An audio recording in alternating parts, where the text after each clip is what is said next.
하나님의 말씀은 신약 성경 요한계시록 12장 13절에서 17절 말씀까지가 되겠습니다. 요한계시록 12장 13절과 17절 말씀을 제가 봉독해 드리겠습니다. 이것은 하나님의 말씀입니다. 용이 자기가 땅으로 내쫓긴 것을 보고 남자를 낳은 여자를 받게 하는지라. 그 여자가 큰 독수리의 두 날개를 받아 광야 자기 곳으로 날아가 거기서 그 뱀의 낯을 피하여 한 때와 두 때와 반 때를 양육받으매 여자의 뒤에서 뱀이 그 입으로 물을 금같이 토하여 여자를 물에 떠내려가게 하려 하되 땅이 여자를 도와 그 입을 벌려 용의 입에서 토한 강물을 삼키니 용이 여자에게 분노하여 돌아가서 그 여자의 남은 자손 곧 하나님의 계명을 지키며 예수의 증거를 가진 자들과 더불어 싸우려고 바다 모래 위에 있더라. 아멘. 오전에는 그 성경에 기록된 대환란에 대한 교훈에 대해서 제가 여러분들에게 이제 말씀을 드렸습니다. 대환란이라고 하는 말은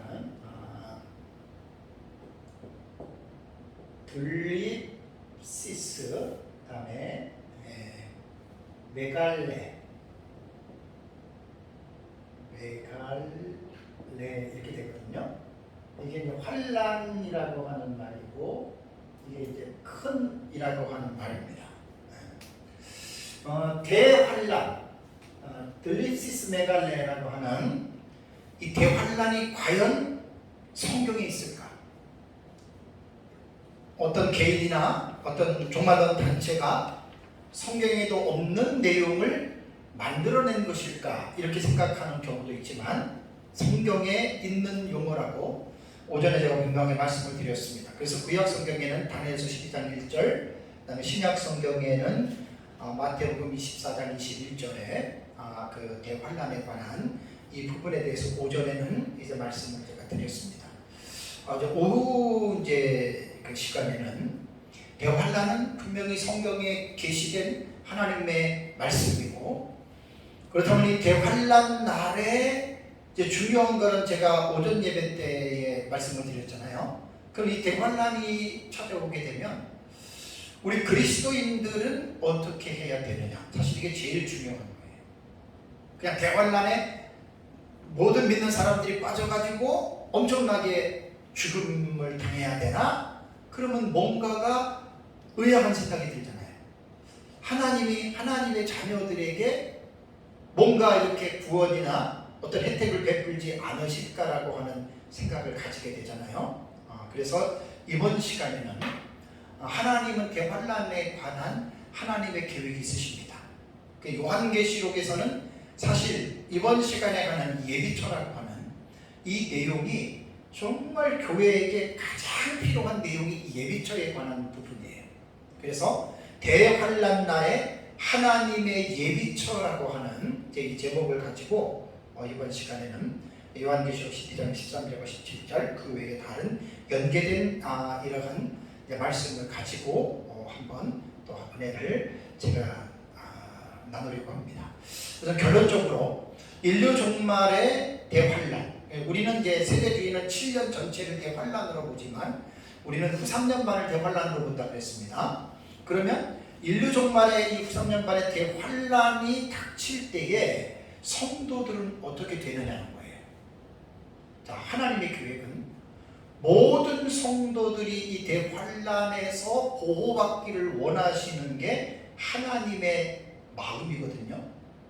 그런데 하나님이 그런 계획을 갖고 있다고 해서 하나님께서 하나님의 자기 자녀들을 억지로 끌어다가 이렇게 밀어들이는 것은 아니에요.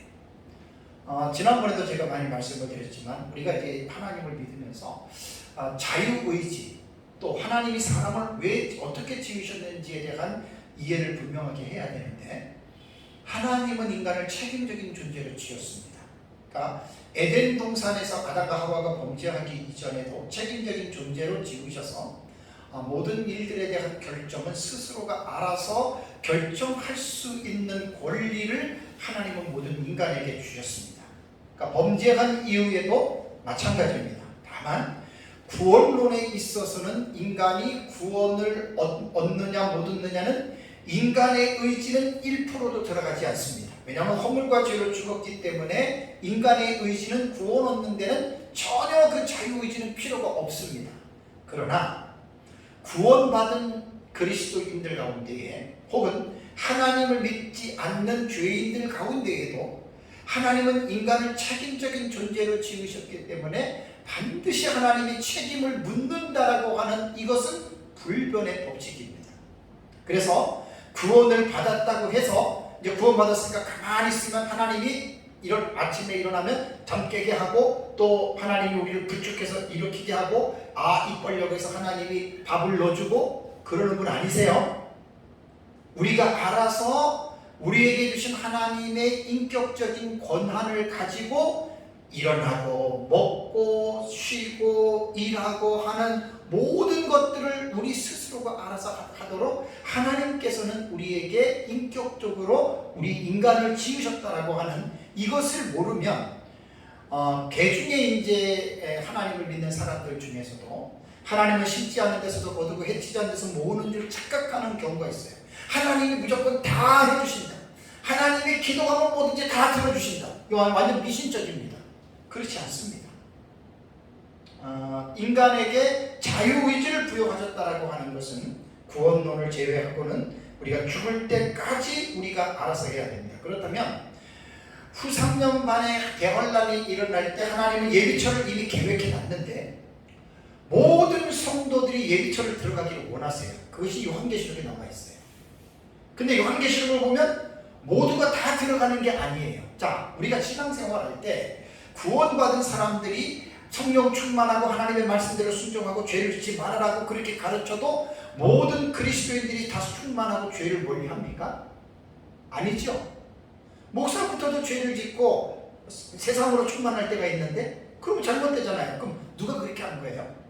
하나님이 그 사람에게 은혜를 주지 않아서 그 사람이 그렇게 죄를 졌나요?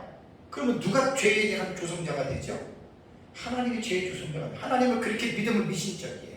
그렇지 않아요.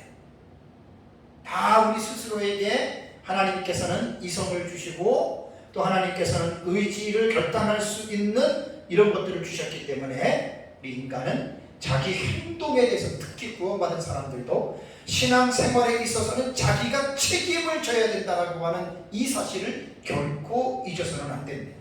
높아지면서 말씀을 드리면 하나님의 절대 주권이라고 하는 The Absolute Sovereignty of God이라는 이 하나님의 절대 주권이 너무나 중요한데 하나님의 절대 주권은 인간의 책임을 약화시키는 게 아니에요. 하나님의 절대 주권만 강조하고 인간의 책임을 강조하지 않으면 하이퍼 칼빈 사상이라고 해서 이단에 속할 수 있습니다. 아주 위험한 사상입니다. 절대 그렇지 않습니다. 그래서 예비처에 들어가는 사람도 있고 들어가지 못하는 사람이 있는데 이것을 가장 제가 여러분들에게 성경적으로 쉽게 설명할 수 있는 게 열처녀 비유예요. 열처녀는 구원론으로 보는 게 아니에요. 말세의 그 대환란의 관점으로 열처녀를 해석하면 너무나 정확해요. 왜냐하면 신랑을 맞이할 열처녀는 다 구원받은 자들이에요. 그 신랑은 예수 그리스도거든요. 맞이한다라고 하는 말은 재림이에요. 그럼 불신자들이 예수님의 재림을 기다립니까? 아니죠. 그런데 열처녀가 몇 명이 혼인잔치들하고 몇 명이 못 들어가요? 5이. 누구 책임이에요? 하나님 책임이에요? 그럼 하나님은 사람을 차별하시네. 구원론은 달라요. 절대 주권으로 하나님이 선택하시니까. 그래서 우리는 신앙생활할 때 특히 장로교에서 하나님의 절대 주권이라고 하는 이러한 진리들을 이론적으로만 지식적으로만 배운 사람들은 신앙생활을 하면서 자기 책임을 엄청나게 합리화를 시키고 자기가 잘못한 것도 하나님의 뜻으로 밀어붙이는 사람들을 제가 많이 봤습니다. 특히 목회자들 중에 장로교 신앙을 한 목회자들 중에 이런 사람들이 꽤 있어요. 그거는 하나님의 이름을 망령되이 일컫는 죄를 범하는 겁니다. 내가 잘못했습니다. 이런 것들을 하나님의 뜻이다. 그래서 자기 잘못을 미화시키는 거예요. 그 죄예요. 그거 아니에요. 그래서 하나님의 주권을 100% 강조하면 인간의 책임도 100% 강조해서 결국 성도들의 삶은 당신이 선택을 하는 것이다. 그래서 제가 옛날에 기억나세요? 몇 달 전에 신명기 하나님이 이스라엘 백성들에게 생명과 복의 길과 사망과 저주의 길 두 길을 주셨죠. 그죠? 항상 우리 인간에게는 두 가지 길이 있어요. 누가 선택하는 거예요? 하나님은 당연히 생명과 복의 길을 선택하기를 원하세요. 가만히 있는데 하나님 우리 등을 떠밀어서 글로 집어넣어 주는 게 아니에요. 하나님의 특별 계신 성경 66권을 우리에게 주셨고 우리로 하여금 이 계시의 말씀을 늘 복 있는 자가 돼서 주야로 묵상하면서 이 말씀을 우리가 계시 의존 사색을 통해서 우리가 세상을 살아가면서 생각하고 말하고 행동하는 모든 일들을 계시 의존 사색을 통해서 하나님의 말씀을 순종하면서 살아가는 것은 내 책임이에요. 내가 불순종할 수가 있는 거예요. 그래서 이런 부분을 명확하게 신앙 구원받은 사람들이 명확하게 이런 부분들을 자기가 정리 안 해놓으면 하나님을 정말로 이상하게 믿게 됩니다. 그건 하나님을 제대로 믿는 그런 신앙의 방식이 아닙니다. 자, 그래서 예비처는 모두가 다 하나님이 들어가기를 원하시는데 들어가는 자도 있고 못 들어가는 자도 있다. 누구 책임이냐? 각자의 책임입니다. 또 하나는 높아심에서 말씀을 드리면 예비처를 들어가면 구원받고 예비처를 못 들어가면 지옥 간다. 전혀 그것하고 상관이 없어요. 자꾸만 이 요한계시록을 잘못 해석하는 사람들 가운데에 요한계시록을 모르면 지옥 가고 요한계시록을 알아야 천국 간다라고 말하는 사람들은 정말 그 사람 위험한 사람입니다. 천국과 지옥 가는 기준은 요한계시록을 알고 모르고 있는 게 아니고 예수 그리스도를 믿었느냐 안 믿었느냐에 따라서 천국과 지옥이 갈라지는 거지. 요한계시록의 지식의 유무를 통해서 천국과 지옥을 그러니까 그 사람들은 이단이 되는 거예요. 그렇지 않습니다. 지금까지 수많은 사람들이 요한계시록이 무슨 뜻인지 모르고 죽었는데 그 요한계시록 모른다고 지옥 간다고 하는 거 말이 되나요? 절대로 그렇지 않습니다.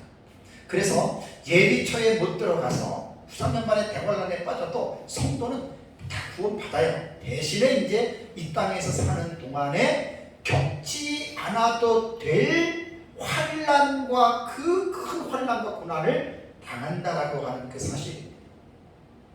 그러니까 이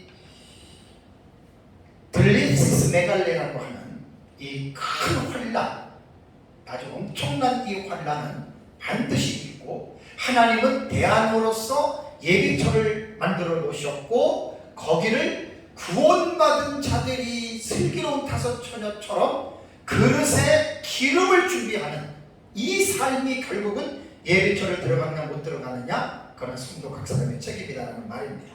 자, 이제 우선 그 본문의 말씀을 통해서 보면 이 요한계시록에서 예비처에 대한 계시는 상당히 중요한 내용이거든요. 이것이 계시록 12장 6절 나오고 그 다음에 제가 아까 봉독해드린 13절과 17절에 나오고 다음에 계시록 7장과 9절에서 17절에 휘도리고 큰 무리가 이게 다 예비처에 대한 계시라고 하는 이 사실입니다. 그러면 요한계시록 12장의 내용은 다 뭐 그렇지만 해석하기가 매우 어렵습니다. 그래서 종말론의 신학적 입장에 따라서 12장의 내용도 많은 차이점이 있어요. 마치 천년 왕국을 무천년은 신약시대 전체로 상징으로 보는 반면에 역사적 천천년은 예수님 재림 후에 천년 기간 동안 이 땅에서 일어나는 왕국으로 보는 것과 마찬가지로 종말론적인 신학적인 입장에 따라서 계시록을 해석하는 게 엄청나게 많이들 달라요. 그러면 계시록 12장을 제가 간략해서 말씀을 드리겠습니다. 계시록 12장의 내용은 이런 내용입니다. 해로 옷 입은 여자가 나와요. 그 여자가 아이를 가졌어요. 그리고 그 해산하게 되면 아파서 애를 써요.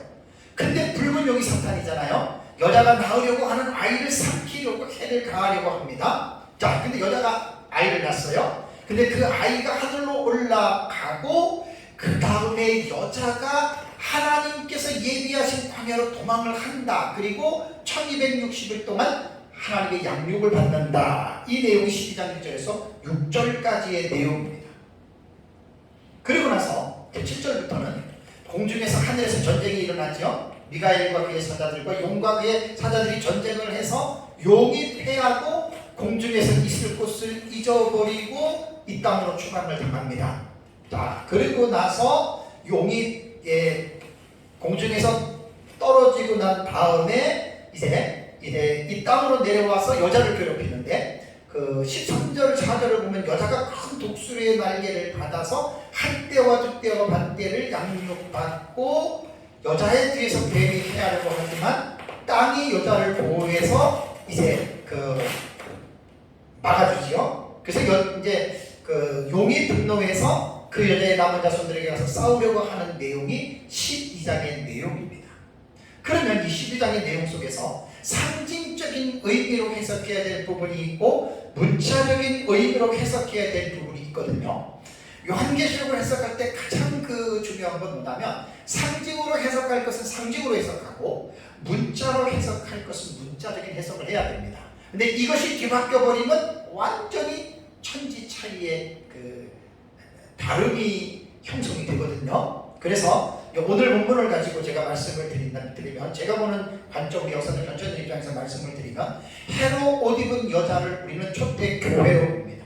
그러니까 성령이 거하시는 교회, 붉은 용은 사탄, 여자가 낳은 아이는 마지막 시대의 사역자들인 두 증인을 초대 교회가 그들을 해산한다라고 하는 게 보고요. 아이가 태어나려가자 용이 섞이려 하는 것은 이제 마지막 시대 사역자들이 이제 이 세상에서 마지막 사역을 할 때, 준비될 때 사탄이 그 사역자들을 이제 괴롭힌다라고 하는 말이고요. 아이의 승천은 그 여자가 낳은 아들을 마지막 때 시대에 두 증인이라고 했잖아요. 두 증인이 1260일을 마치고 3일 만에 부활하고 하늘로 승천하죠. 우리는 두 증인으로 생각한다고 했습니다. 자, 여자가 광야로 피신했다. 1260일 양육을 받고 한 때, 두 때, 반 때 똑같은 기간이에요. 이것이 이제 바로 예비처로 교회가 후 3년 반 대환란에 들어가서 하나님의 보호를 받는다. 그거를 얘기하는 거예요.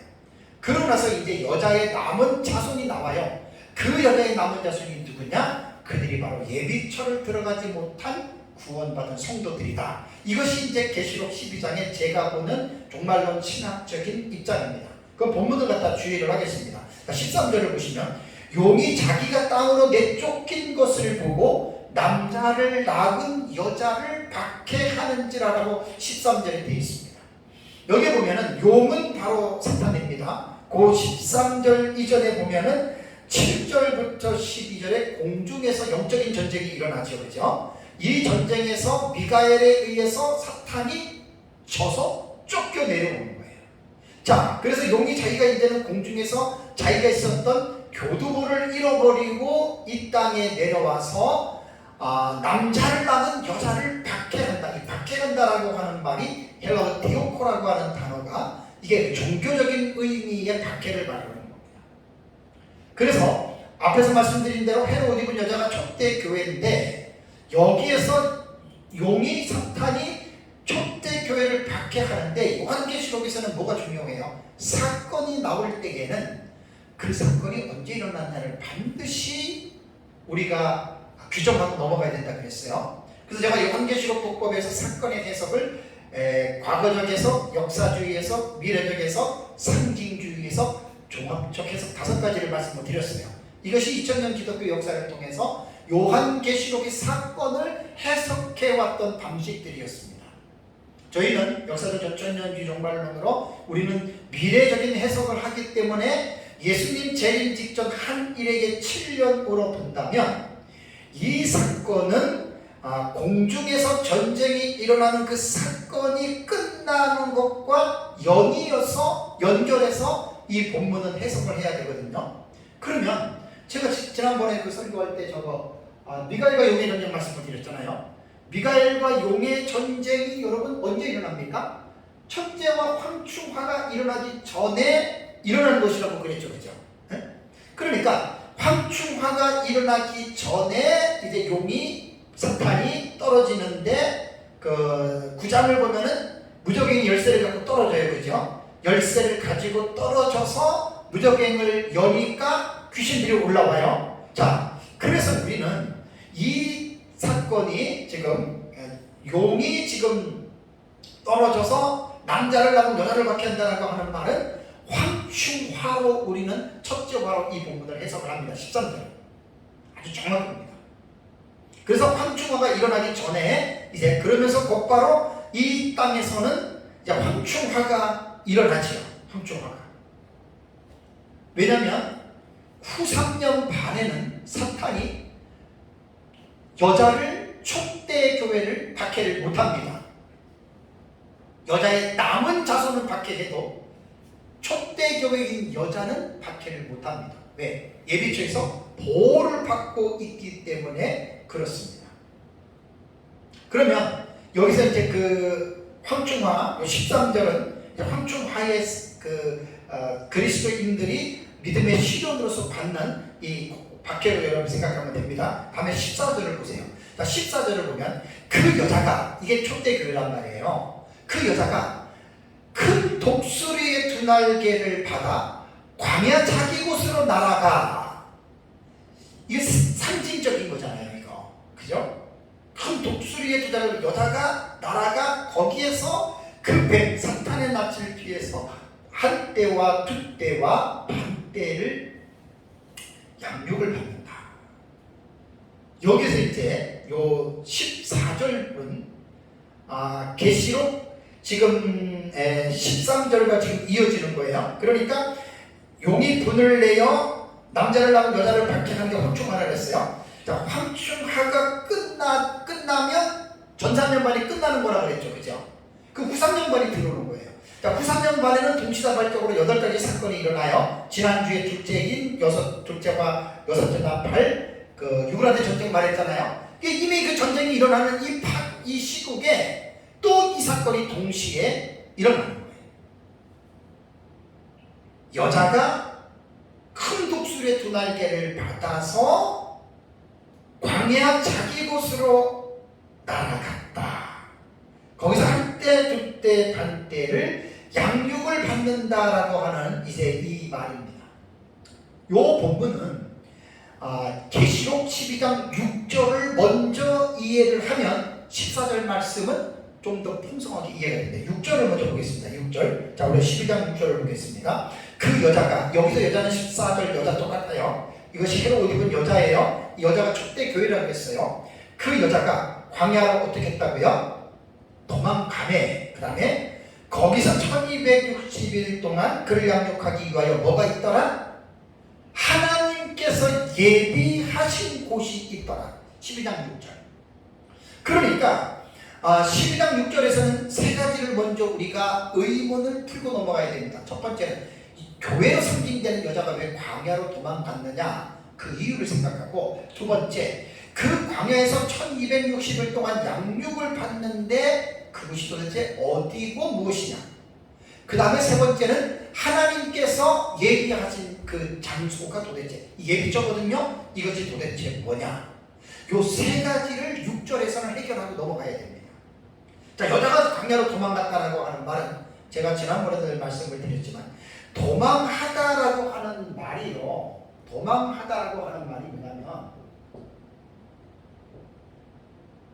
퓨고라고 하는 이 동사거든요. 이게 퓨고.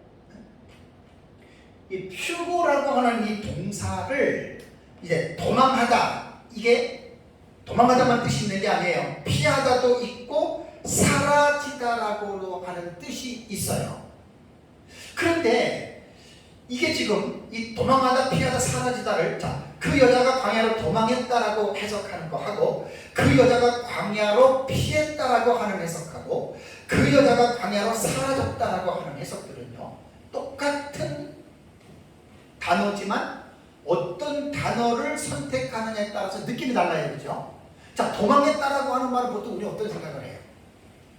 도망이라고 하는 이 말로 우리가 번역을 하면 뭔가 잘못한 사람이, 그죠? 자기의 것을 피하기 위해서, 숨기 위해서 뭔가 안 좋은 어감이 있는 건 사실이에요. 그죠? 그런데 피했다 혹은 사라졌다, 이거는 이제 그런 부정적인 느낌은 별로 안 드는 거예요. 그죠? 그래서 제가 제 책에도 이것을 썼습니다. 왜냐하면 이 표고를 왜 여자가 광야로 도망을 갔다라고 성경을 번역하는 사람이 도망이라고 하는 단어를 선택을 했느냐 이겁니다.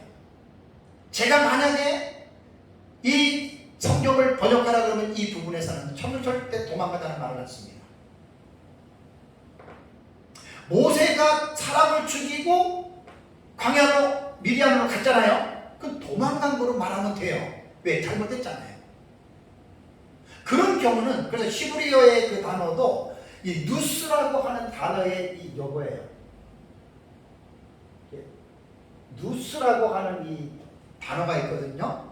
누스라고 하는 단어의 요거를 70인역에서는 이게 퓨고 이 단어로 번역을 했는데 누스라고 하는 단어도 도망가다, 피신하다, 탈출하다의 이 영어가 히브리어에 나온단 말이에요. 그러니까 단어 하나에 한 뜻만 있는 게 아니라 몇 가지의 뜻이 있어요. 근데 그 뜻을 선택을 하는 거예요. 번역자들은.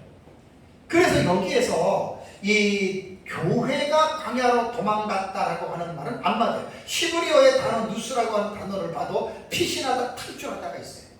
오히려 피신하다라고 번역한 것이 훨씬 더 낫습니다. 의미상으로 볼 때.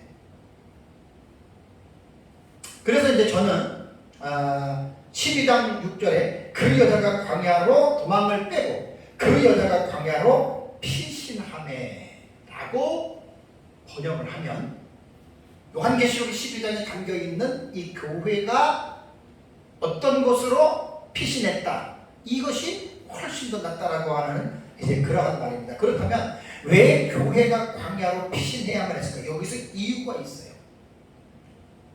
이유가 있거든요. 그것이 뭐냐면 앞에 5절을 보세요. 12장 5절을 보면 여자가 아들을 낳으니 두 증인이 이제 1260을 사역을 해요. 그 다음에 그 아이를 하나님 앞과 그 보좌 앞으로 올려가더라. 이것은 두 증인이 1260일 사역을 마치고 죽고 3일 만에 부활하고 그 다음에 두 증인이 하늘로 승천했다 그랬죠. 그렇죠? 자, 지난주 기억나세요? 두 증인이 하늘로 승천할 때 이 땅에서 어떤 일이 일어나요? 11절, 13절, 14절에 큰 지진이 일어나지요. 성 10분의 1이 무너지고 사람 7,000명이 죽는다 그랬죠. 그죠? 그러니까 이때가 언제예요? 후삼년반이 시작되는데 그래서 둘째와 유월하대 전쟁이 일어나서 세계 인구의 3분의 1이 죽는 엄청난 미중유의 전쟁이 일어나는 거예요. 이때 여자는 세상에 대환란이 일어나는 그 가운데에 광야로 도망가는 게 아니라 피신을 시킨다 그 말이에요. 그래서 이것은 후삼년반에 일어나는 동시다발적으로 일어나는 이러한 이제 사건이 됩니다. 그래서 14절을 이제 가볼까요? 다시 그 여자가 큰 독수리의 두 날개를 받아 광야 자기 곳으로 날아가 그랬잖아요. 그죠? 그러니까 6절에서는 도망갔다라고 표현을 했는데 14절에서는 큰 독수리의 두 날개를 받아서 광야로 들어갔다. 거기에서 이제 이 14절은 뭐냐면 하나님의 초자연적인 방법으로 역사하신 것을 지금 표현한 거예요. 어쨌든 12장 6절에 광야로 도망했다. 도망이라고 하는 표고라고 하는 단어는 도망으로 번역하면 안 돼요. 피신했다라고 번역하는 게 좋습니다. 혹은 사라졌다라고 봐도 돼요. 여러분 이게 이제 현실적인 버전으로 제가 말씀을 드리면 자 우리가 지금 막 예수를 믿다가 적그리스도가 나타나고 할례가 됐고 이제 막 그 엄청난 지금 전산년만의 핍박을 받고 첫째 화를 우리 성도들이 다 겪어냈어요.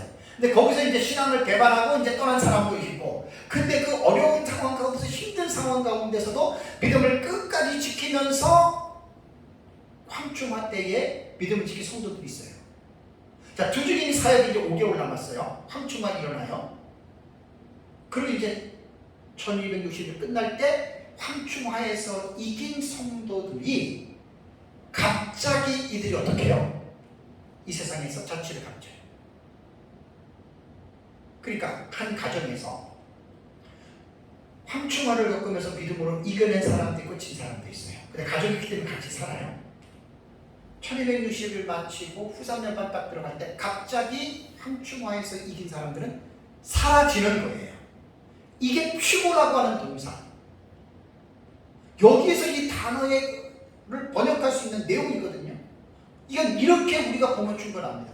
마태복음 24장 40절 41절에 그때에 두 사람이 밭에 있음에 한 사람은 내려가고 한 사람은 버려둠을 당할 것이요 두 여자가 맷돌질을 하고 있는데 한 사람은 데려가고 한 사람은 버려둠을 당할 것이요 한 사람은 데려간다라고 하는 말은 사라지는 거예요. 물론 제가 이 본문에 들어가서 헬라어 단어를 봤더니 퓨고 동사를 쓴 건 아니에요. 데려갔다라고 하는 말은 다른 동사예요. 근데 의미는 같은 거예요. 누가복음 17장 34절 35절에도 내가 너희에게 이르노니 그 밤에 둘이 한 자리에 누워 있음에 하나는 데려감을 얻고 하나는 버려둠을 당할 것이요. 그러니까 부부 간에 같이 자다가 이것을 세대주의 7년 대환란의 영화를 보면 갑자기 사람들이 운전하다가 뭐 하다가 밥을 먹다가 사람들이 사라져서 막 비행기 기장이 비행기를 노니까 비행기가 막 폭발하고 뭐 폭발하고 이런 것 이야기를 하잖아요. 그러니까 세대주의는 너무나 극단적이고 너무나 위험하게 성경을 풀어갔기 때문에 성경적이라 하더라도 많은 사람들에게는 부정적인 인식을 심어줬습니다. 참 이거 고치기가 되게 힘들어요. 그러니까 지금 내가 세대주의 말하는 게 아니에요. 예수님이 누가복음에 밤에 둘이 한 자리에 누워 있으면 하나는 데려가면 사라지는 거예요. 그럼 이 사건을 우리는 어디다가 연결하겠어요? 딱 두 가지 사건밖에 없어요. 지금 우리가 말하는 전산년반 끝나고 후산년반에 예비처에 들어갈 때 이런 사건이 일어나고 또 하나는 예수님 재림하고 성도들이 휴거될 때 그때 이제 구원받은 자들은 하늘로 올라가고 구원받지 못한 사람들은 땅에 남는 거예요. 딱 한 사람이 없어지는 것은 딱 성경에서는 두 가지만 예외가 됩니다. 두 가지 사건에만 딱 해당이 되는 거예요. 그래서 12장 6절에 여자가 광야로 피신을 했다라고 하는 말이 그 시점으로 볼 때는 후삼년반 대환란에 황충하 때의 믿음으로 이긴 사람들이 예비처에 떨어지지 않고 하나님께서 그들을 이제 보호하는 거예요. 그러니까 세대주의는 7년 환란 전에 교회가 하늘로 휴거됩니다. 이거 잘못됩니다. 성경에 그거는 나오지 않습니다. 그러면 6절을 다시 보십시오. 광야로 가서 뭐 어떻게 해요? 양육하기 위하여 그 며칠 동안 1260일 동안 그를 양육하기 위하여 하나님께서 어떻게 해요? 예비하신 곳으로 피신한 거예요. 1260일은 날짜로 1260일이에요. 한 일의 절반이. 이것이 문맥을 보면 전 3년 반인지 후 3년 반인지가 나와요. 계시록 11장에 두 증인이 1260일 동안 사역하는 것은 전 3년 반이고 여기에서 6장에서 1260일은 후 3년 반이에요. 왜? 후 3년 반 대환란에 믿음으로 황충하에서 이긴 자들이 지금 어떻게 해요? 피해지거든요. 이거는 바로 후 3년 반이 되는 겁니다. 후 3년 반. 자, 그러면 6절에 하나님께서 어떻게 해요? 예비하신 곳이 있다 그랬죠. 그죠? 여기 예비하신 곳이라고 하는 말은 헤토이마조 토포스라고 하는 단어예요. 헤토이마조는 준비하는 거예요. 예비하고 있는 거고 토포스라고 하는 것은 이 장소라고 하는 것입니다. 영어로 말하면 플레이스가 되는데 월처바우에 의하면 원어사전에서 이렇게 이 단어를 해석을 했더라고요. 이 토포스라고 하는 이 장소에 대한 예비하신 곳 할 때 이 단어는 주변 공간으로부터 구별되는 어떤 부분의 공간이에요. 그러니까 이 세상이라고 하는 공간이 있잖아요.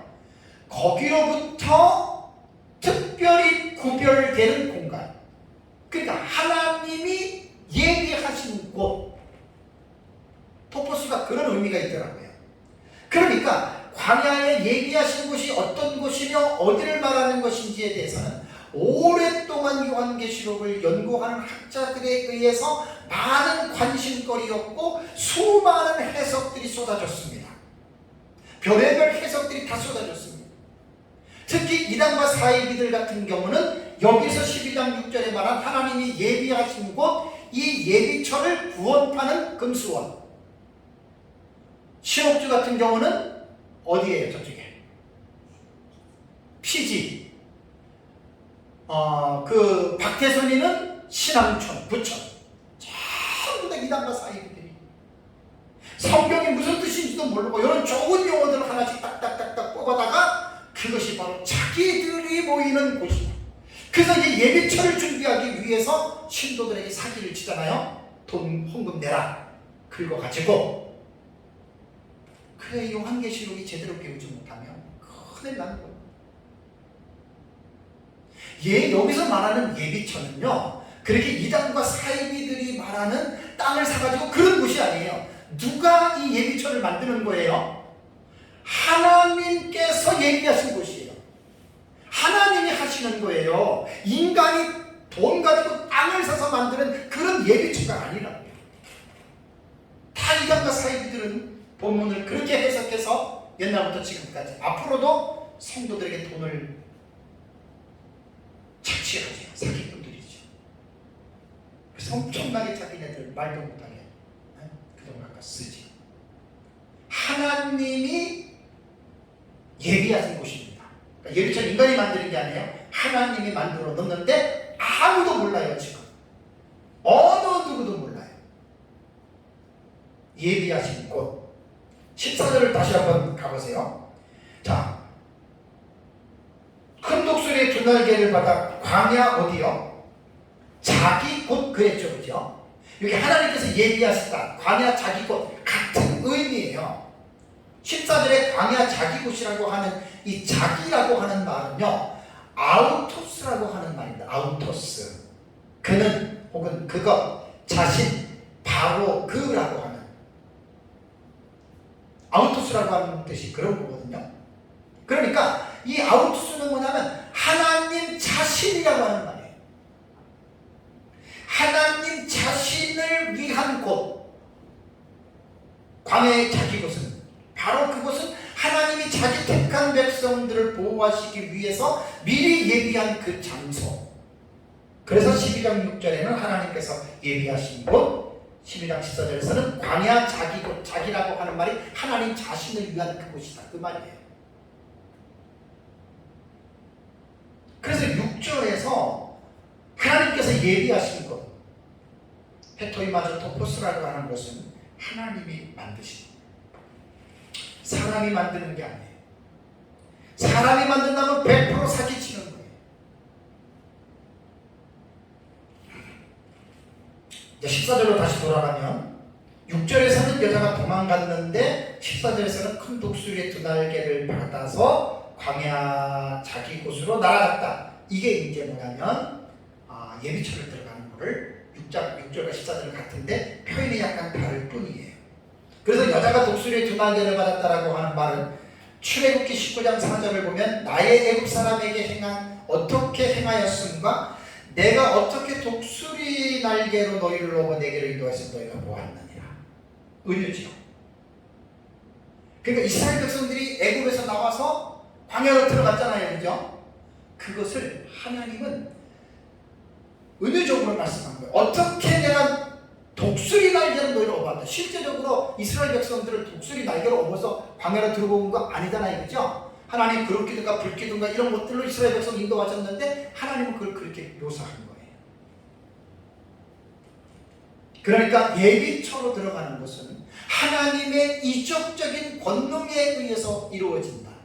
우리가 인간적으로는 이게 가능할까? 그 수많은 사람들, 셀 수 없는 수많은 구원받은 사람들이 어떻게, 이거는 인간적인 생각이고. 자, 사도행전에 보면 빌립 집사가 에티오피아로 돌아가는데 내시에 있어 복음을 전하고 세례를 주죠.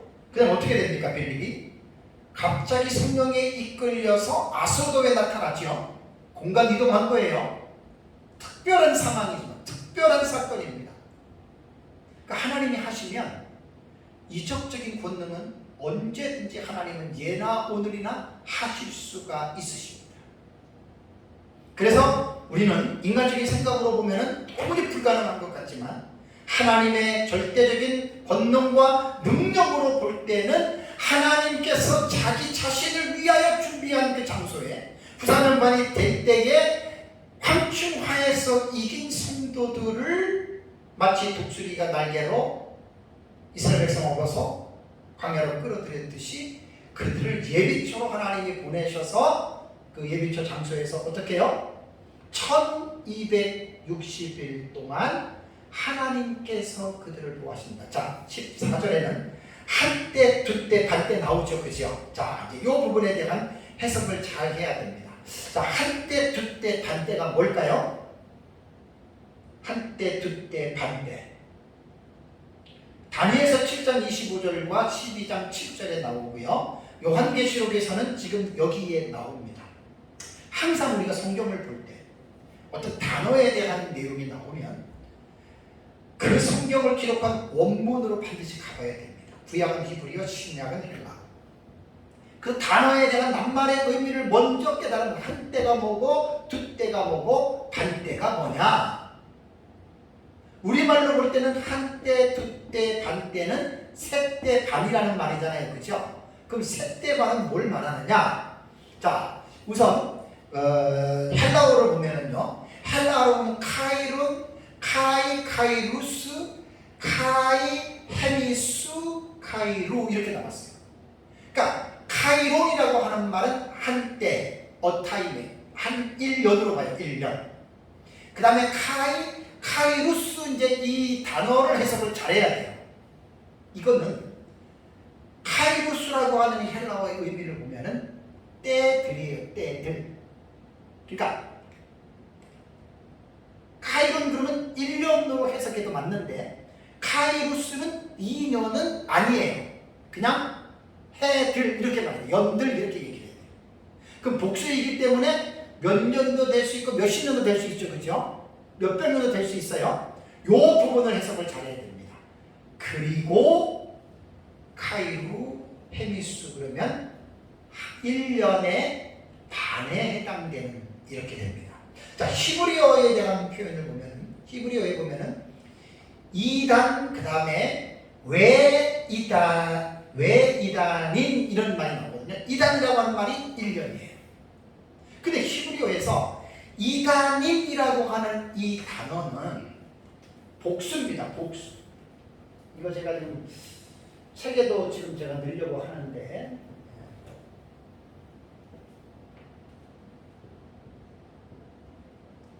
이게 이단이라고 하는 이 단어가 1년이거든요. 그러니까 한때 할 때 1년은 맞아요. 그런데 두 번째는 그 다음에 이단이로 나와요. 이단 이렇게 나오거든요. 외는 이제 접속사가 되는 거예요. 그리고라고 이렇게 되거든요. 그 다음에 이단인 이렇게 돼요. 요게 지금 뭘 말하는 복수를 말하는 거예요. 복수. 이것도 1년, 이단은 1년이지만 왜 이단은 그리고 년들 이렇게 해야 돼요. 그러니까 헬라어랑 똑같은 거예요. 이게 70인역도 보면은 카이루, 카이론, 그다음에 헤미수, 카이루 이것도 한때와 인연이 아니에요. 때들과 그 다음에 한때의 반 이렇게 나옵니다. 영어 성경도 영역권 거의 다가 뭐로 했냐면 타임스로 해석됐어요. 두 번째는 타임스는 뭐죠? 때들이에요. 연들이에요. 그러니까 2년이라는 말이 아니에요. 왜냐하면 2년이라고 말을 할 때는 쌍수가 돼야 돼요. 쌍수가 되면 2년이라고 하는 의미가 있는데 헬라어나 히브리어나 영어 같은 데는 쌍수가 들어간 게 없어요. 영역권 거의 다가 뭐냐면 타임스로 첫 번째는 보면 NIV 보면은 a time 그 다음에 a time 하면 1년이에요. 그 다음에 times 그러면 연들이고 and half a time 그리고 1년의 반 이렇게 되는 거예요. 근데 하나 제가 가지고 있는 자료에서 특이한 게 있어요. 4의 4번을 가지고 번역한 영역본을 QBE라고 그래요. QBE. 영어도 번역본이 되게 많잖아요. 이 QBE의 역본을 보니까 two times라고 되어 있어요. 요거는 뭐죠? 2년이라고 역본을 적어놓은 거예요. 그러니까 우리말도 두 때라고 하는 말은 2년의 의미가 담겨져 있는데 원문을 가지고 번역할 때는 원문 그대로 번역한 것이 아니고 이 사회사본에서 번역한 것처럼 two times 2년으로 번역을 했다라고 하는 사실입니다. 그래서 이제 원문을 모르는 사람들은 무조건 한때, 두때, 반때, 그러니까 세때 반, 3년 6개월 이렇게 이야기를 하는데 헬라어를 보나 히브리어를 보나 두때라고 하는 2년이라고 하는 단어는 없어요. 제가 이제 이 종말론을 연구를 하면서 원어를 잘하는 목사님이 저한테 질문을 했어요. 목사님, 다니엘서나 헬라어에 분명히 한때, 두때, 반때 우리말 성경은 두때라고 돼 있는데 이분은 원어를 잘하는 박사니까 그게 어떻게 때들을 가지고 2년으로 해석을 합니까? 저는 처음에 그 말 듣고 깜짝 제가 놀랐어요. 할 말이 없잖아요. 그래요? 그러면서 제가 이제 연구를 해보니까 2년은 아니에요. 정확하게 번역은 2년은 아니에요. 그냥 원문 그대로 하려면 한때, 때들, 그리고 반때 이렇게 하면 돼요. 그게 원어를 그대로 직역해서 번역한 거예요. 그렇게 번역을 하고 설교자들이 설교할 때나 책을 쓸 때에 때들이라고 하는 요 히브리어와 헬라어의 의미에서 2년이라고 하는 이 용어를 써도 전혀 여러분 이상하지 않아요. 왜냐하면 2년이라고 하는 것도 복수 속에 들어가잖아요. 그렇죠? 그러니까 헬라어나 히브리어에 때들이라고 사용한 이 단어는 2년이 들어가도 절대로 그것은 어긋나지 않아요. 제가 이 말에 대해서 왜 확신을 갖고 있냐면 다니엘서를 연구를 해보면 알아요.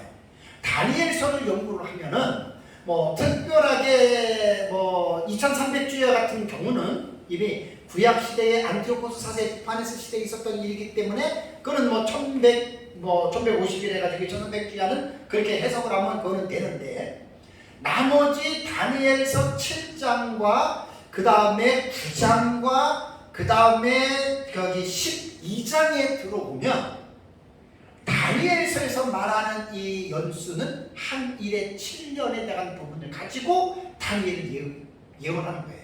거기에서 한 일의 7년에 1회의 절반, 그것이 3년 6개월이에요. 연으로 말하면. 개월로 말하면 42달, 일수로 말하면 1260일. 이렇게 되는 거예요. 그래서 우리가 성경을 해석할 때 이러한 원문을 보지 않고 무조건 카더라 해가지고 한때, 두때, 반때 그러면 원문을 아는 사람들이 볼 때는 용납이 안 돼요. 그래서 이제 원문을 직역할 때는 한때, 때들, 그리고 반때 이것을 가지고 주의를 하거나 서기를 할 때 제가 지금 말하는 것처럼 다니엘서를 연구해 볼 때 여기에 때들이라고 하는 이 복수는 2년으로 계산을 해도 전혀 다니엘서의 흐름을 볼 때 이상하지 않습니다. 이 2년의 해석이 가장 좋습니다. 그러니까 상징으로 해석하는 사람들은 2년, 10년, 100년, 1000년 마음대로 늘릴 수가 있잖아요. 그래서 이제 1년, 때들, 반년. 그래서 상징은 나름대로 이제 그 기간들을 고무줄 늘리듯이 이제 늘려가지고들 자기네들이 이제 종말론의 해석들을 합니다. 어쨌든 저는 한때, 두때, 반때는 분명히 우리말에 번역한 것이 1년, 2년, 그 다음에 6개월에서 3년 6개월이 맞는데 원문을 직역으로 번역할 때는 이거는 2년은 잘못됐다. 때들로 해야 된다. 그 아까 말한 대로 그 영역본에서 사회사본에서 번역한 QBE 버전은 two times라고 하면 우리말 성경과 똑같이 이거는 원문을 직역한 건 아니에요. 그러나 의미상으로는 너무나 정확하다는 거 이건 잘 기억해야 됩니다. 자, 그 다음에 이제 15절을 볼까요? 15절을 보면 여자의 뒤에서 뱀이 그 입으로 물을 강같이 토하여 여자를 물에서 떠내려가게 하려 하되. 자, 15절의 문맥은 뭐지요? 이미 14절에 여자가 예비처로 들어갔죠. 그죠? 그 예비처로 들어간 상황에서 예비처 안에 있는 그 촛대교회의 성도들을 뒤에서 사탄이 입으로 물을 강물같이 토해서 예비처에 있는 하나님의 백성들을 지금 해하려고 합니다. 성경이 그렇게 해석을 하는 거예요. 그 다음에 16절을 보세요. 땅이 여자를 도와 그 입을 벌려 용의 입에서 도는 강물을 삼키니. 땅이 용의 공격을 지금 막아줘요. 방어해줘요. 이건 하나님의 섭리입니다. 하나님이 그렇게 지켜주시는 것입니다. 그러니까 12장의 지금 이 내용은 어떻게 12장에 나타나는 이 사건과 사람들을 어떻게 정의를 내리느냐에 따라서 해석이 달라지는 거예요. 제가 보는 관점에서의 해석은 지금 이렇게 지금 해석이 돼요. 아마 확실한 거는 모르겠지만 예비처가 어디인지 모르지만 하나님이 예비하신 곳이니까 사람들이 알 수 있는 곳은 아니에요. 그걸 어떻게 하냐? 우리가 어떻게 알아요? 모르죠. 하나님이 하시는 거예요. 마지막 시대에는 뭐 GPS가 지금도 엄청나게 발달이 돼서 뭐 인공위성에서 지상에 몇 cm까지 사물도 확인할 수 있다고 그러잖아요. 앞으로는 점점 더 그것이 더 발전될 거 아니에요. 그럼 예비처는 공중도 아니고 땅속도 아니고 아무도 몰라요. 어쨌든 지상에 있는 곳이에요. 근데 거기를 적그리스도의 정부가 알아내겠지요. 현대의 발전된 과학의 힘으로 공격하겠지요. 하나님이 그거를 막아버리는 거예요. 그렇게까지만 해석하면 돼요. 어떻게 막느냐, 뭐 어떻게 하냐, 그걸 어떻게 해요? 하나님이 막아내는 겁니다. 그 다음에 이제 17절이 중요해요. 17절을 보시면 용이 사탄이에요. 여자에게 분노하여 돌아갔어요. 자, 이 17절에 말하는 이 여자에게 분노해서 돌아갔다라고 하는 이 여자가 무슨 여자라고요? 예비처에 있는 여자예요. 그죠? 촛대 교회예요. 자, 공격하다가 안 돼요. 그러니까 화가 나서 돌아가서 어디로 갑니까? 그 여자의 남은 자손. 여자가 정관사부터 써요. 어떤 여자? 예비처에 있는 그 여자의 무리이기는 하지만 그 예비처의 여자의 무리에 들어가지 못하고 남겨진 자손들. 이 사람들이 구원은 받았지만 믿음으로 깨어서 신앙생활하지 않아서 구상년간 대환란의 예비처를 들어가지 못하고 이 세상의 대환란에 떨어진 사람들을 그 여자의 남은 자손이라고 성경은 말하는 거예요. 안식교회 그 손계문이라고 하는 그 젊은 목사 있어요. 사람들이 아주 설교가 되게 깔끔하고 막 그런다고 하는데 그 친구 한번 여자의 남은 자손 설교를 들어보니까 그 여자의 남은 자손들이 지금 우리들이래요. 뭐 이거는 참 웃긴 거죠. 그러니까 요한계시록은요 아무 데나 갖다 붙이고 자기네들 당하는 거야. 뭐 정상적인 사람도 마찬가지죠. 그래서 내가 속으로 그 여자의 남은 자손이 그게 아닌데. 그래서 이제 안식교잖아요. 자기들 여자의 지금 남은 자손들. 참 그러니까 이 성경을 전체적으로 통합적으로 하나의 완성된 스토리로 본다고 하는 거는 정말 너무너무 어렵습니다. 요한계시록. 그러니까 막 충돌이 막 일어나요. 제가 이제 배운 이 요한계시록은 충돌이 없습니다. 17절이 그 여자의 남은 자손이 바로 예비처를 들어가지 못한 구원받은 성도들, 이제 이들에게는 대환란을 겪는 거예요. 제가 설교소론에 말을 했잖아요. 예비처에 들어갈 수도 있고 못 들어갈 수도 있고. 누구 책임이에요? 하나님이 못 들어가게 했나요? 하나님이 들어가게 했나요? 그렇게 말하면 하나님이 죄의 원흉이 되죠. 하나님 그런 건 아니었어요. 그런데 여자의 남은 자손이 어떠한 존재인지를 17절 후반부에 부연 설명을 했습니다. 뭐라고 했습니까? 곧 뭐라고요? 하나님의 계명을 지키며 예수의 증거를 가진 자들과 이렇게 말했습니다. 그러니까 그 여자의 남은 자손들은 누구냐? 하나님의 계명을 지키고 예수의 증거를 가지고서 서 있는 자들과 사탄이 어떻게 해요? 싸우려고 바다 모래 위에 있더라. 자, 그렇다면 이 본문의 해석을 어떻게 해야 되냐면, 자, 분명히 여자의 남은 자손들은 예비처를 들어가지 못한 자라 그랬죠. 그죠? 예비처를 들어가지 못했으면 이 땅에서 황충화가 올 때 믿음으로 이긴 자들이 아니에요. 세상에 빠져가지고 그냥 살았던 사람들이에요. 그래서 황충화가 끝나고 예비처를 못 들어간 거예요. 자, 이들이 어떻게 됐겠냐? 자, 11장 보기를 보세요. 11장 13절. 자, 지난주에 이거 설명할 때 그거 내용이었습니다. 13절 보시면 그때에 큰 지진이 나서 성 10분의 1이 무너지고 지진에 죽은 사람이 7천이라. 요게 뭐냐면 두 증인이 승천할 때 둘째와 유브라데 전쟁이 일어나는 걸 말했어요. 그죠? 세계 인구의 3분의 1이 죽어요. 그러면서 뭐라 그랬습니까? 그 남은 자들이, 여기에서 그 남은 자들은 불신자를 말하는 게 아니에요. 왜냐하면 불신자들은 둘째와 9장에 가면은 26절에 뭐라고 나왔어요?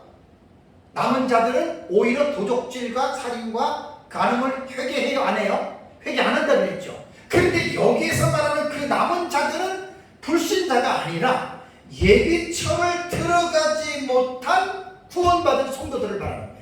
자, 그 남은 자들이 어떻게 해요? 두려워하여 영광을 하늘의 하나님께 돌리더라. 예비처를 들어가지 못하는 사람들이 비로소 후삼년 만에 대환란이 시작이 되고, 그때에 유브라데 전쟁이 일어나서 사람들이 3분의 1 죽을 때, 그때 이들이 회개하는 거예요. 그때 내가 왜 깨어서 신앙생활하지 못하고, 그래서 내가 예비처를 들어가지 못하고 내가 이렇게 떨어졌구나 하고 하나님 앞에 대성통곡하면서 회개하는 장면이 11장 13절에 대한 내용이라는 말입니다. 성경을 이렇게 체계적으로 연결시킨다는 건 되게 쉽지 않아요. 그러나서 다시 12장 10절로 가볼까요?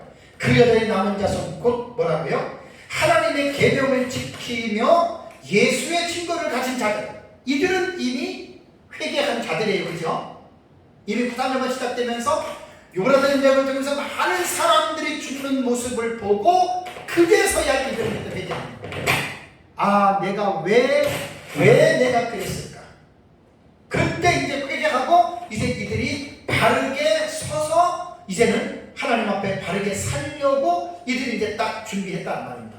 그래서 사실은 사탄이 후삼년 반에 여자를 공격 못해요. 아까 그 15절 16절에 여자에게 입에서 물을 토해냈지만 땅이 더워서, 그러니까 예비처 있는 사람은 못 건드려요.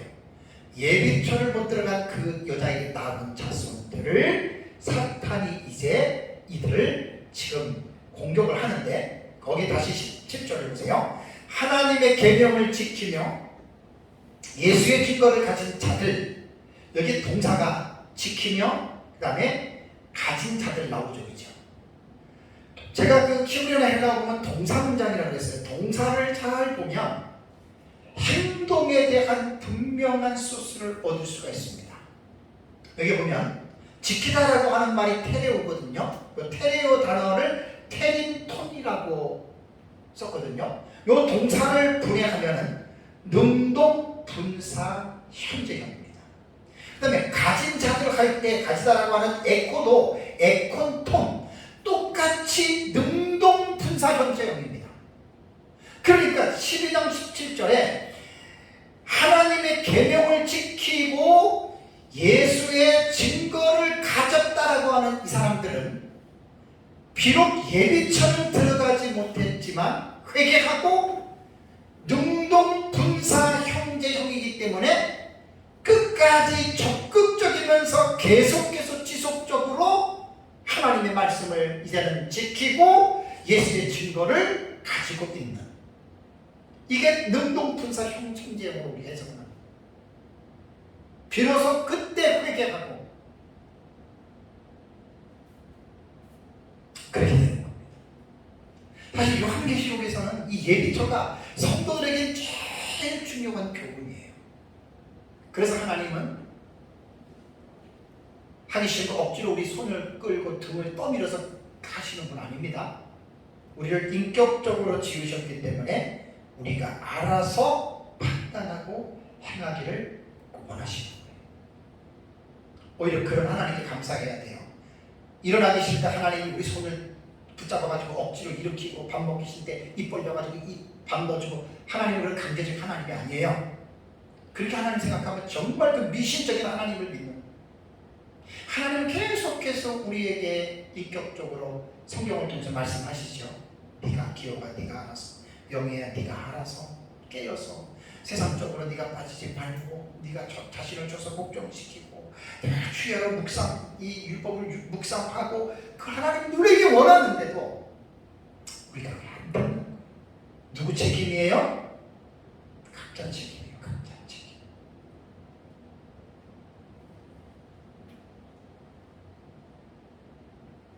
사실은 요한계시록에서 후삼년간 대관란 참 이거 분명하게 알아야 됩니다. 그러니까 우리가 믿음 안에서 깨어서 늘 충만하게 사는 사람들은 사실 대관란하고는 우리 상관이 없어요. 왜? 예비죄에서 우리 보고 갔잖아요. 하나님 그걸 원하시는 거예요. 지금 그렇게 살라고 그 요한계시록에서 그걸 우리에게 교훈하시는 거예요. 안타깝게도 모든 사람들이 이것을 받아들여서 살면 얼마나 좋겠어요. 열처녀 비유에서처럼 준비하지 않는 사람들은 반드시 나타납니다. 제가 목회를 32년을 했어요. 성도들에게 똑같이 하나님의 말씀을 전하고 하나님 사랑하고 순종하고 성령으로 충만하고 죄와 싸서 이기라고 이렇게 설교한다고 다들 순종하는 줄 아세요? 아닙니다. 절대로 아닙니다. 어떤 사람들은 목사가 그렇게 얘기하면 아이고 당신이 알아서 하셔요. 자기 마음대로 살잖아요. 그건 어쩔 수 없는 거예요. 그 자기 책임이라는 거예요.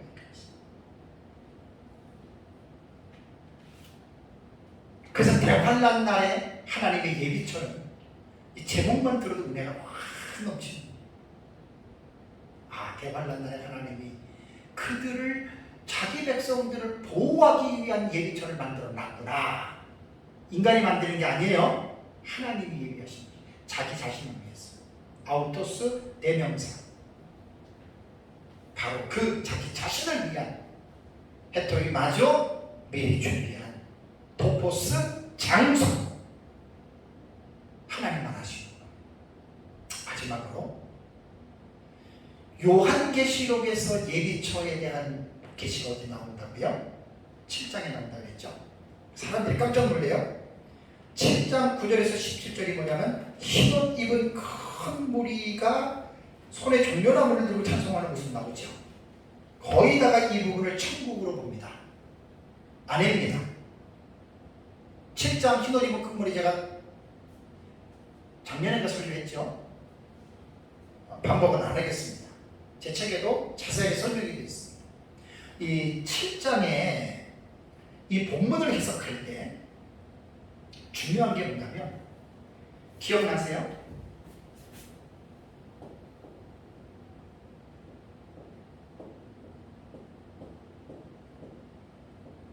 (7장의) 계시는 사도 요한이 두 가지의 장소를 동시에 보는 거예요.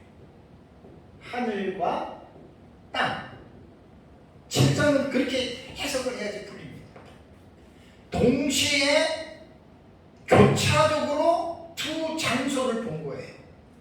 그래서 땅에서 일어나는 일들이 7장 9절에서 10절과 15절에서 17절의 내용을 죄하면 이것은 땅에서 일어나는 상황이에요. 하늘의 상황은 11절에서 14절에 나오는 이 내용은 하늘의 상황입니다. 제가 요한계시록을 처음에 배우고 나서 이거를 깨달은 한 4, 5년 걸렸어요. 연구하다 보니까 이 부분이 딱 보이는 거예요. 그러니까 대부분 사람들은 7장의 흰옷 입은 큰 무리를 다 하늘에서 일어나는 걸로 보거든요. 또 어떤 사람들은 예비처 땅이다 이렇게 보는 거예요. 두 가지를 같이 봐야 돼요. 그래서 이거는 제가 7장을 제가 이제 요한계시록을 주예를 했기 때문에 1장부터 20절까지 자세하게 공부를 했기 때문에 이 부분을 제가 밝혀냈던 거예요.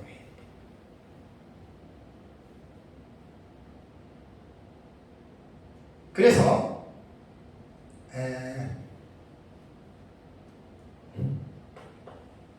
천상이 11절과 12절인데 14절이 아니고 11절과 12절만 이제 그렇게 되는 거고 13절, 14절은 장로가 이제 이야기하는 거예요.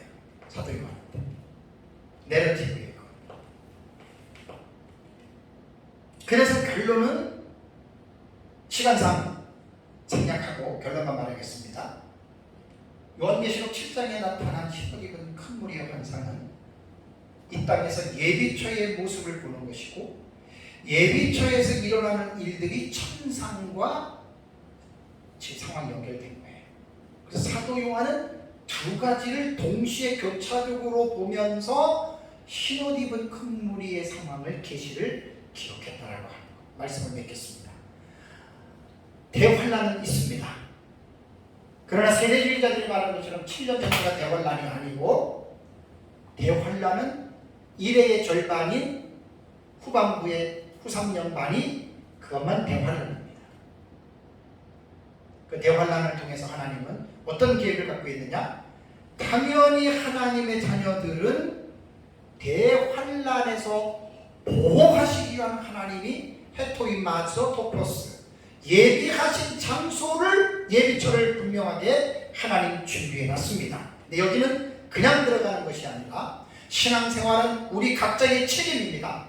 신명기에서 모세가 이스라엘 백성들에게 하나님이 너희에게 생명과 복과 사망과 저주의 두 가지의 길을 너희 앞에 두었노니 하나님은 너희가 살기 위해서 생명과 복의 길을 택하라고 하나님은 그들에게 권고했습니다. 그런데 이스라엘 백성들의 상당수가 생명과 복의보다는 사망과 저주의 길을 택했고 결국 북이스라엘은 722년에 아수르에게 남유다는 586년에 바벨론에게 멸망을 했죠. 하나님이 멸망하게 했습니까? 이스라엘 백성들의 책임입니다. 오늘날에도 구원받는 것은 하나님의 은혜로 값없이 우리가 구원을 받았지만 구원받은 우리는 이 세상에서 반드시 살아가는 삶의 행동에 있어서는 각자 여러분들이 책임을 지셔야 된다고 하는 것 잊지 마시기 바랍니다. 마지막 때 대환란에 하나님은 예비처를 준비해 놓고 우리에게 예비처를 들어가는 길을 가르쳐 주시고 깨어서 스스로 조심하고 기도에 항상 감사함으로 깨어서 거룩한 삶을 사는 자들은 예비처를 들어가서 후삼년반 대환란의 보호를 받을 것이지만 계속해서 인간의 육신적인 삶을 따르고 세상적인 죄악에 빠져 살게 되면 구원은 받았어도 후삼년반 대환란에 예비처를 못 들어가고 대환란을 겪어야 된다. 그리고 그 오전에도 말씀드렸지만 끔찍하잖아요. 짐승의 표 문제 때문에 많이 죽습니다. 그건 자기 책임입니다. 그래서 우리가 세상을 살아갈 때 언제 이 대환란이 임할지 아무도 모르지만 하루가 가면 갈수록 점점 가까워지는 것은 기정사실입니다. 이럴 때 우리가 믿음 안에서 깨어서 늘 성령 충만하게 믿음으로 저와 여러분들이 승리한 삶을 살아가시기를 주님의 이름으로 축복합니다. 다 같이 기도하겠습니다.